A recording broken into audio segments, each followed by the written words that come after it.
What happens when an elderly woman finds out her daughter-in-law spent $56,000 on a vacation in diamonds using her credit card? You won't believe how she responded, and who ended up without a ring, a home, or a family. It all started with pie. A raspberry crust from my grandmother's recipe.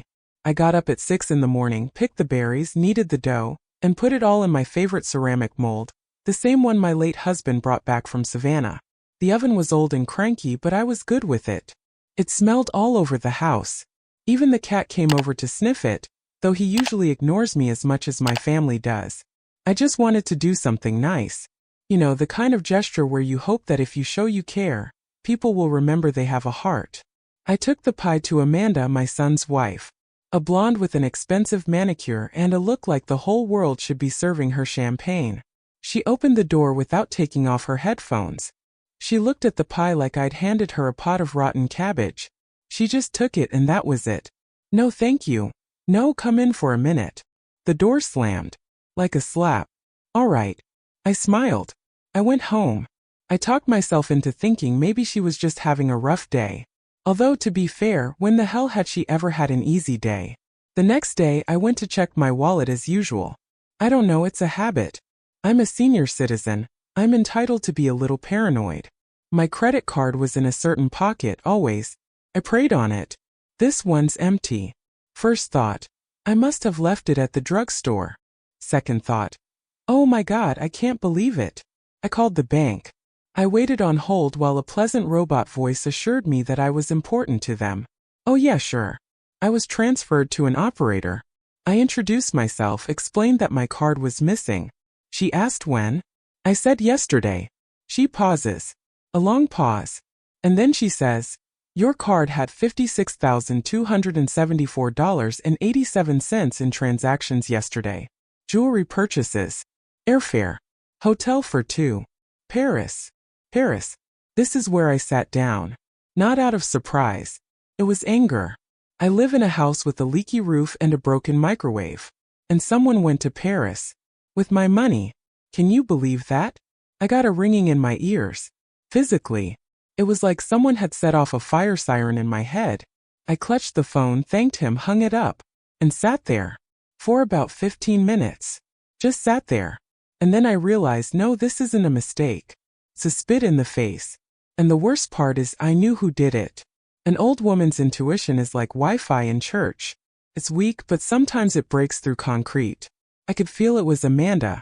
She was the only one who'd ever come into the house. She was the only one who could. I walked to her house. On purpose. To cool down on the way. Or to stay cool. I don't know. I walked like I was in an old movie, except instead of music I had numbers in my head. 53,000. Jewelry. Paris. She opened the door right away. She smiled. Tan fresh. New earrings. Not the ones I bought with my money. Innocent eyes. And in her hand a glass of something orange. Ruth, hi. Everything all right? I didn't play hide and seek. Who used my card? Amanda blinked. Paused. Tilted her head slightly, as if I'd told her bananas grew in the garden. Excuse me? My card. It went missing yesterday. Today $53,000 minus. Jewelry. Hotel. Airfare. Paris. What do you say? Amanda did what people do when they get caught. She turned on the outraged innocents. You think it's me? I think so. Ruth, well, maybe you forgot who you gave it to. That's where I laughed. No joy. It was a short, hoarse laugh. Oh yeah, right. I must have handed out credit cards like flyers on the subway. And signed an authorization to buy a necklace and vacation at a hotel overlooking the Eiffel Tower. Amanda raised her eyebrows. She sighed. And said, I'm sorry, but I don't know. Closed the door. Right in front of my face. And I just stood there. And you know what the worst part is? I didn't cry. I didn't cry. I stood there and I felt everything inside me burn out. Trust, doubt, even bitterness. All that was left was anger. Cold. Like ice. You think that's the end of it, don't you? Hell no. It was just a warm-up. I came home, sat in the kitchen, staring at my mug of cold coffee. The coffee was bitter, just like my mood. It was boiling inside. You know what the meanest part is? It's not that she stole the money. It's that she didn't even bother to apologize. She didn't even bother to pretend to be the least bit ashamed. I pulled out an old file folder. There were my bank statements, my will, even copies of letters from my son when he still knew how to be human. I spread them out on the table. I needed to get organized because this was the game I was playing now. Called the bank again. Asked for copies of the transactions. Asked if I could get the camera footage from the jewelry store. The operator mumbled something about a privacy policy, but I was adamant. At my age, you either demand it or you get wiped on the mat. And then I remembered. Amanda had access to my files. I'd asked her for my mail a couple times while I was laid up with bronchitis. She'd go in and poke around, maybe that's when she saw where the map was. And of course she never had a chance to hold on to it. Gold Paris, what's a pie? Later I went to the bank branch. Insisted on a meeting with the manager. Explained the situation. He was polite, smiling, but in his eyes the same spark. Yes, Grandma, you have marasmus, you just forgot who you gave the card to. I laid out the documents. I showed the signatures. I pointed out the dates. I emphasized that I was at home at the time, and the most I'd ever bought was yogurt on sale. Look, I said. I've been saving this money my whole life. I didn't invest it in scam projects, I didn't buy lottery tickets. I've lived modestly, saving for my old age. And now that that old age has arrived, someone has decided that I'm a handy ATM with gray hair. He stopped talking. Took down my statement. Promised that specialists will look into the situation. Of course. They always look into it. I walked out of the bank pissed. Not so much at Amanda but at myself. Naivete is expensive. In my case, exactly $53,024. On the way home I stopped at the store. I bought some orange juice. I don't know why. I just wanted to do something normal. While the cashier was punching out the purchase, I overheard two women talking nearby. One was complaining that her daughter accused her of calling too much. The other nodded sadly. They're different now. They have no conscience. I didn't interfere. But something prickled inside me. That's right. They are different. When I returned, it was already evening at home. I sat by the window, pulled out an old photo album. There was a picture from our trip to Niagara. Me in a yellow raincoat, my husband with a silly hat. We were young then and believed that family was sacred. Now I know. Sacredness ends where access to a credit card begins. The next morning I decided to make it to the jewelry store. After all, if they accepted payment, let them explain who they accepted it from. The store turned out to be one of those stores where the shelves shine as if they stored not jewelry but particles of sunlight. The manager was young, smooth, with a voice like a radio host. When I voiced the nature of the visit, he, of course, turned on the corporate courtesy. Excuse me, but are you sure the card wasn't handed over voluntarily? That's where I almost got the creeps. Young man, the only things I volunteer are pies and advice, none of which are worth $50,000. He got a little stiff. He said he'd show me the tapes. And indeed there was Amanda on the screen, card in hand, smiling like she's in a commercial for the perfume feminine chutzpah. Signed, authorized use of card. Fake like her manicure. I didn't yell. I just asked for a copy. The manager looked at me with a "you're a retired action movie heroine" expression. And I was. Only without the end credits. When I came out, the sky was frowning. It felt like the whole city had clenched its fists with me. I walked and thought. This is where real retirement begins. Not with knitting and TV shows, but with the ability to take a punch. What happened next changed everything. Subscribe and stay, you won't want to miss how it unfolded. From that night on, I never slept properly again. I lay in bed like a mummy with my eyes open, wondering how low you could stoop to steal from an old woman who'd baked you a goddamn cake. I woke up at 6, even though the alarm clock didn't ring. I just woke up like my brain was screaming, "Let's go." I got up, brewed the most bitter coffee in the world, not because I failed miserably, but because bitterness was now my signature flavoring, and sat down to make a plan. First up, the bank.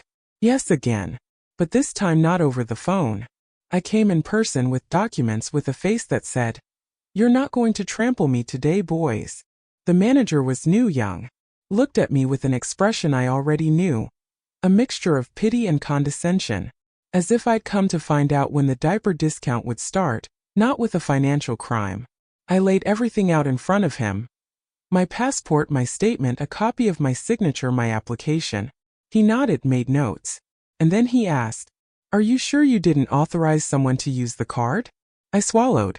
"Young man, the only thing I authorize is not taking out the trash on Mondays. Everything else is under control." He blushed, typed something into the computer and said, "They'll look into the situation." Look into it. That's a nice word. As if my life could now be read like a pamphlet. The old lady and her money. Who's to blame? But I didn't stop. Next stop, the jewelry store. The same boutique that sold Amendoka my rings like they were her family rings. Everything in there was glowing. Even the air seemed filtered. The girl at the front desk wore diopter-less glasses and spoke through her lip as if every word was a victim. The purchase was made in person. With a signature. I asked to be shown. And I was shown. A picture. Amanda in a black dress, card in hand, smiling like she just won a common sense trial. And underneath the photo, permission to use card. My last name. My signature. It's fake. Not even close. But who cares? I asked for a copy. The girl hesitated, but she gave it to me. Probably afraid I'd make a scene right there. And she was right. I walked out of there and passed a display case with the very same pendant on it. The salesman called it the tear of the empire. Well, congratulations, now the empire has gastritis. As I walked down the street, I felt my insides tighten up.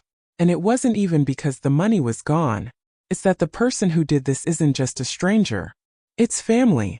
A woman who calls me mom at Christmas and she behind my eyes. And then I did the craziest thing. I dialed my son's number.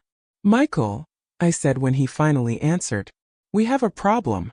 A very serious one. Mom, I can't right now. We're at the airport right now. We're flying to Paris. We'll talk later, okay?"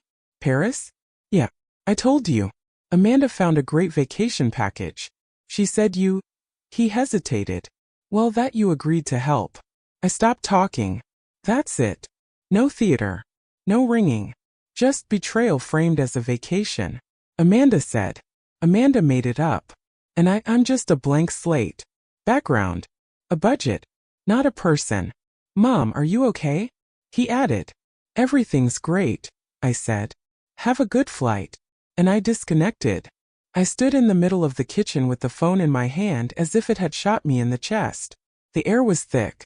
Watery. I sat down. I closed my eyes. And I gave myself a minute not to cry, no. Not to explode. I didn't eat that day. I didn't even make tea. I just sat and remembered how my son used to hug me when he broke his knees as a child. How I spent nights at his bedside with a fever. How I gave up trips to pay for his college. All of this, it turns out, can be equated to she approved the ticket purchase. The next morning I woke up. Not from anxiety. Rage. A crystal clear, icy anger that could no longer be tamped down with compote or covered with shame. I gathered all the documents I had and went to the police station. At the station they looked at me as if I had brought a petition to cancel the rain. But I was calm. I wasn't hysterical. I just handed over the papers and calmly explained. The card had been stolen. Signature forged. There's visual proof. The buyer is my sister-in-law. More than $50,000 at stake. Criminal offense. The sergeant, an older man with a beer belly and an "I've seen it all" face, became more attentive. Flipped through the papers. He said, "Did you apply to the bank?" "Yes." "Are you ready to go all the way?" I looked him in the eye. "I'm at the end. All that's left is to get through it." He nodded. Filled out a form. Said the case would be turned over to an investigator. That everything would be official now. And I thanked him and went outside. It was cold, but for the first time in a long time I didn't feel old. I felt alive. Like some kind of motor had finally turned on inside of me. Not anger. Not revenge. But self-respect. I walked home through the park. There were kids running around, someone eating a sandwich on a bench, someone walking their dog. Everyone was living their lives. And I was starting mine all over again. From scratch. No illusions. No fairy tales. But with papers and a copy of my signature. Because now I'm playing by their rules. Only better. When I got home from the precinct, the sun was already slipping toward dusk. I sat by the window and watched the sky turn orange and gray. Normally it seemed beautiful to me. But today there was no romance, no peace. There was only a strange feeling. It was like I dropped a bag off my shoulders. A heavy, smelly bag filled with other people's indifference. I pulled out my scrapbook, the one where I kept articles, letters, coupons, anything that seemed important.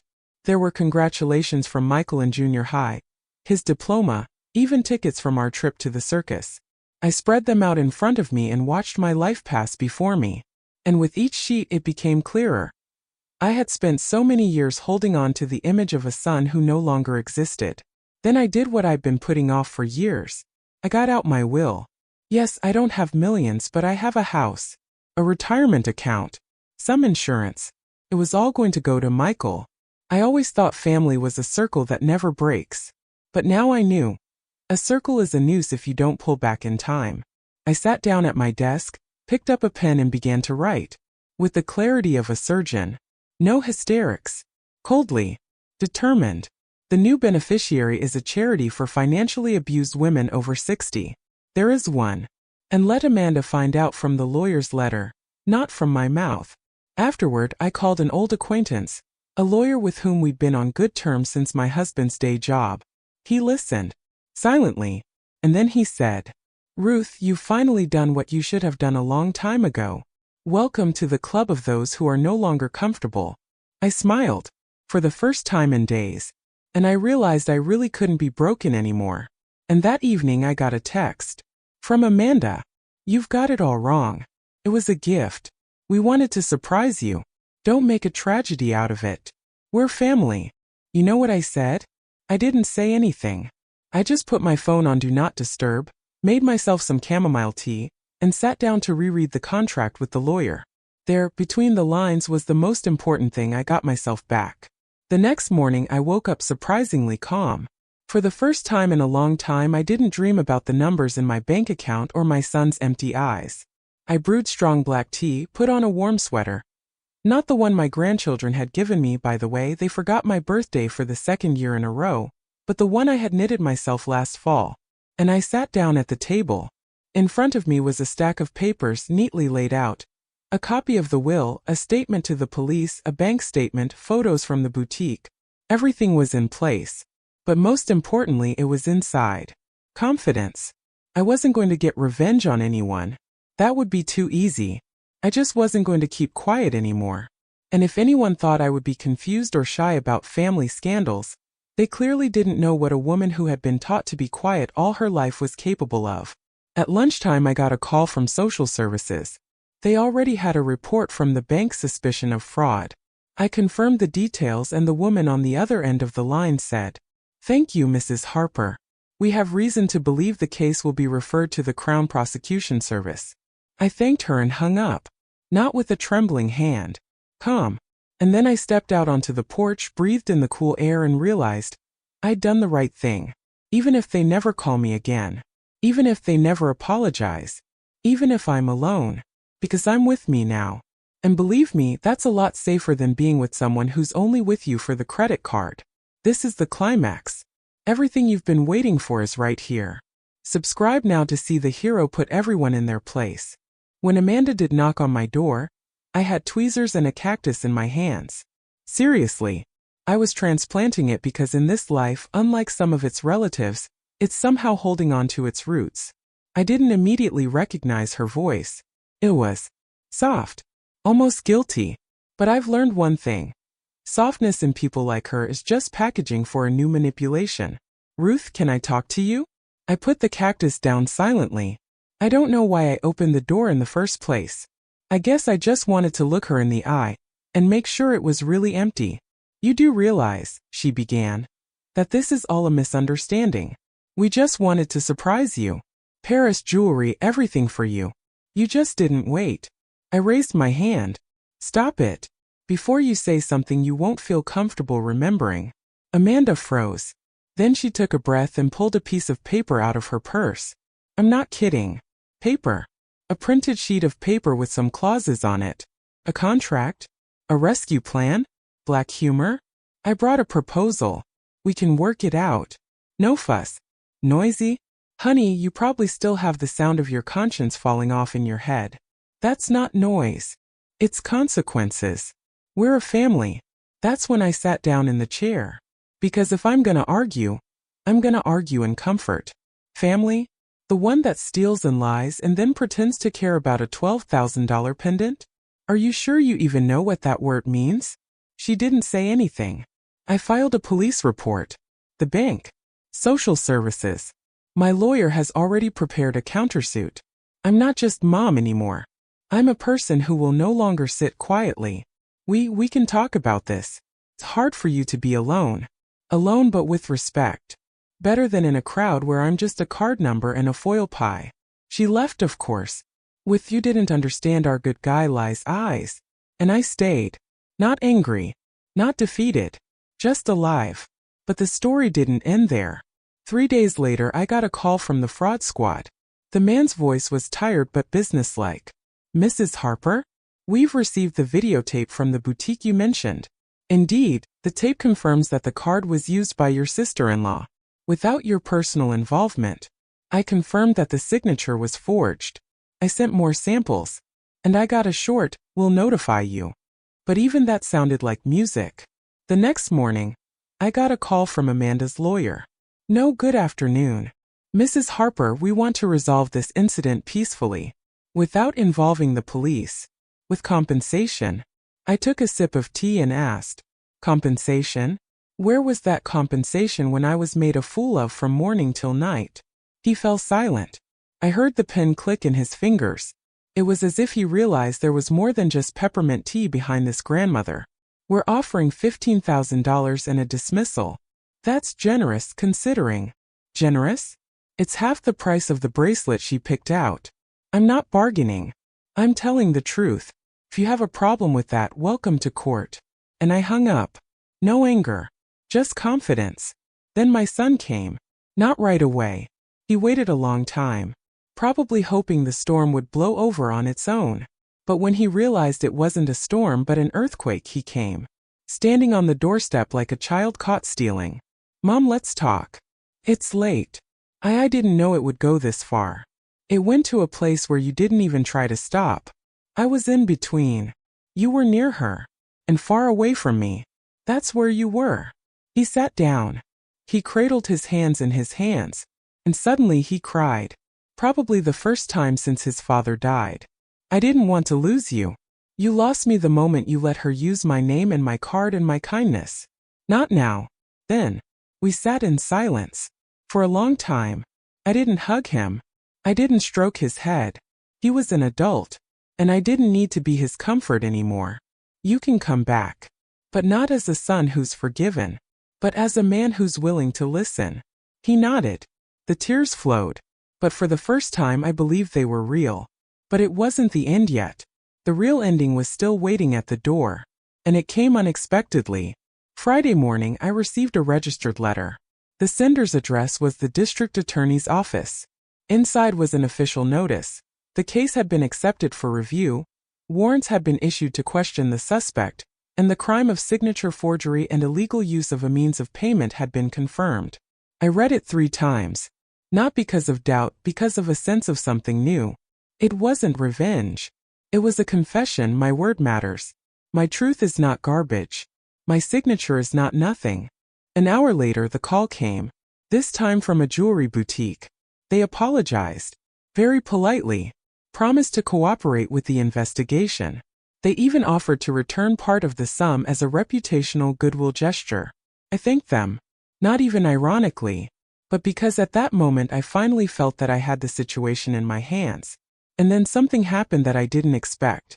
Amanda's mother showed up on my doorstep. A woman in her 70s, tall, wearing a strict coat, with a posture as if she were going to a diplomatic negotiation rather than a visit. "Mrs. Harper," she began, "I know we've had no occasion to talk, but I can't keep quiet any longer." I invited her into the kitchen. She declined tea but sat down.